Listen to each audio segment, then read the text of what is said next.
Hi everyone. किसी ने recently मुझसे पूछा कि मेरी ज़िंदगी कैसे चल रही है। सच का साथ देते हुए मैंने भी बोल दिया कि बाकी सब तो सही है, लेकिन लाइफ में प्रोडक्टिविटी यानी उत्पादकता नहीं आ रही है। मेहनत तो कर रही हूँ पर रिजल्ट नहीं आ रहा है। और इसके कुछ देर बाद ही मैंने शुरू करी अपनी ओवर थिंकिंग की मशीन और खोज के निकाले 7 ऐसे प्रोडक्टिविटी टिप्स जो कि एक्चुअली प्रोडक्टिविटी मिथ्स है और प्रोडक्टिविटी को एक्चुअली बढ़ाने की जगह कम कर देते हैं। आज वही टिप्स डिस्कस करते हैं और पता करते हैं कि आखिर क्यों इतनी पढ़ाई के बावजूद भी हमारे एग्जाम्स क्रैक नहीं हो रहे, रिजल्ट्स नहीं आ रहे। फर्स्ट है, hard work is the key to success. अभी हमने बचपन से ही सुना है, मेहनत कर, पसीना बहा, थकना और रुकना मना है यहाँ, है ना। But is hard work the only की टू सक्सेस? नो।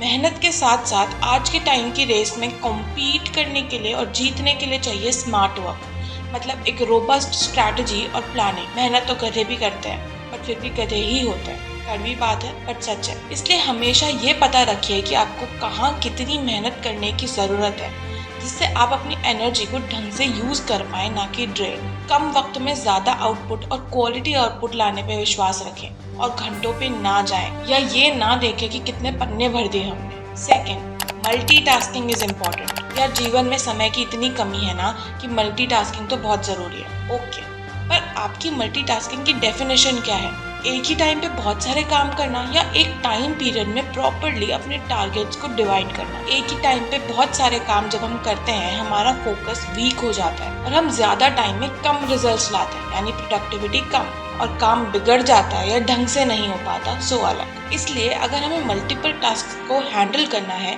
तो उन्हें अलग अलग स्लॉट्स में, टाइम स्लॉट्स में प्रायोरिटी और सुटेबिलिटी के हिसाब से ढंग से डिवाइड कर लेना चाहिए पहले से ही। थर्ड है, टू मच प्लानिंग। अब आप कहोगे कि अभी तो बोल रहे थे कि प्रॉपरली प्लान करो कि कैसे कब क्या करना है, अब बोल रहे प्लानिंग मिथ है। जी नहीं, प्लानिंग तो जरूरी है पर जरूरत से ज्यादा प्लानिंग काम में तब्दील ही नहीं हो पाती अक्सर। अब खुद ही सोचो, अगर सारा टाइम प्लानिंग में ही निकाल दोगे तो एग्जीक्यूट कब करोगे? और कई बार चीजें प्लानिंग के अकॉर्डिंग नहीं चलती, कई बार क्या, मोस्ट ऑफ द टाइम। इसलिए do not invest too much time and energy on planning कि जब एग्जीक्यूशन की बात है तो आपके पास एनर्जी ही ना रहे या कभी चीजें बिल्कुल आउट ऑफ प्लान हो जाए, मतलब आपने सोचा ना हो और ऐसा चीज हो जाए तो आप बिखरे नहीं। फोर्थ है, बैकअप्स। अब ये बड़ा कंट्रोवर्शियल है। कुछ लोग कहते हैं कि बी ऑन योर प्लान। जिनके पास कॉन्फिडेंस नहीं होता वही लोग बैकअप का सोचते हैं। ऑनेस्टली ये अप्रोच बहुत ही कम लोगों पे अप्लाई हो सकती है। या तो जो लोग बहुत जिद्दी हैं या थोड़े केयरफ्री टाइप्स है या जिनके पास समय की कोई पाबंदी नहीं है, जो लोग बहुत जल्दी इनसिक्योर या एंग्शियस या डीमोटिवेटेड हो जाते हैं या जिनके पास एक टाइम का बाउंडेशन रहता है, उन्हें एक्चुअली बैकअप की एक नीड रहती है ढंग से पढ़ने के लिए या कोई भी काम करने के लिए। नहीं तो ऐसे लोग अपना बहुत सारा टाइम तो बस यही सोचने में निकाल देते हैं कि ये नहीं तो क्या। वैसे तो इसका जवाब सिर्फ वक्त दे सकता है, पर एक बैकअप होने से आप थोड़े स्ट्रेस्ड कम फील करते हैं, आप कॉन्फिडेंट रहते हैं। और ये नेगेटिव फीलिंग्स जैसे स्ट्रेस, एंजाइटी, ये सब तो हमेशा से ही प्रोडक्टिविटी को किल करते आ रहे हैं और इस वजह से आपके रिजल्ट्स डिले हो जाते हैं। इसलिए बैकअप रखिए, पर बैकअप को बैकअप ही रहने दीजिए, अपनी प्रायोरिटी पे फोकस कम मत करिए। फिफ्थ है, डिसिप्लिन।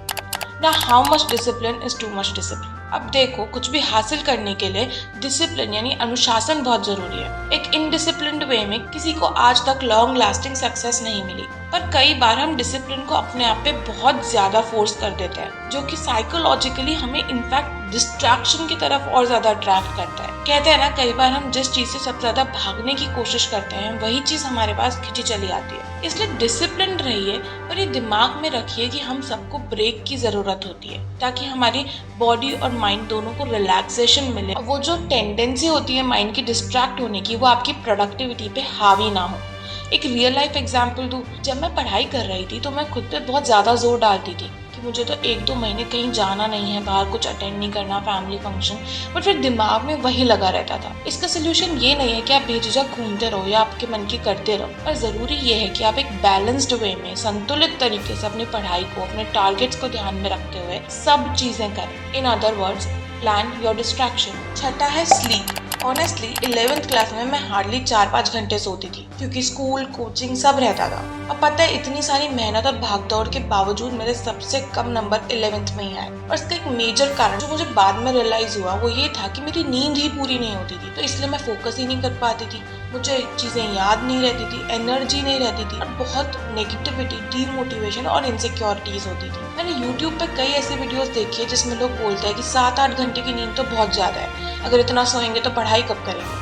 पर मेरे खुद के एक्सपीरियंस के अकॉर्डिंग इतनी स्लीप, इतनी नींद तो आपके शरीर और दिमाग को चाहिए ही अच्छे से फंक्शन करने के लिए। 3 घंटे कम सो के जितना टाइम बचाओगे, शायद सही नींद लेके उससे भी कम टाइम में उससे बेटर आउटपुट दे दो, सोचना कभी। 7th है setting your routine up, time tables. अब अच्छी प्रोडक्टिविटी के लिए एक अच्छा टाइम टेबल होना अच्छी बात है, पर कई बार यही सेम चीज आपकी प्रोडक्टिविटी को कम कर देती है, आपकी परफॉर्मेंस को नेगेटिवली इम्पैक्ट कर देती है। कई बार स्टूडेंट्स ये गलती करते हैं कि अपने टाइम टेबल को बहुत ही रिजिड यानी स्ट्रिक्ट और कई बार इम्प्रैक्टिकली भी सेट कर देते हैं, जो एक्चुअली वो खुद फॉलो भी नहीं कर पाते। और फिर जब वो फॉलो नहीं हो पाता, शुरू हो जाती है प्रोक्रास्टिनेशन यानी टाल मटोल की वही वाली प्रक्रिया जिसमें हम मोस्टली फंसे रहते हैं और प्रोडक्टिव नहीं रह पाते। इसलिए अपना रूटीन, अपना टाइम टेबल सेट करने से पहले मेक श्योर कि आप उसे अपने अकॉर्डिंग सेट करें और ये सोच के सेट करेंगे कि इस पे आप कुछ दिनों बाद भी टिक पाएंगे या नहीं। और मैं ये पहले भी कह चुकी हूँ कि अपने आप को, अपनी कैपेसिटी को, अपने तरीकों को, आदतों को पहचानें। किसी के लिए कुछ काम करता है, किसी के लिए कुछ और।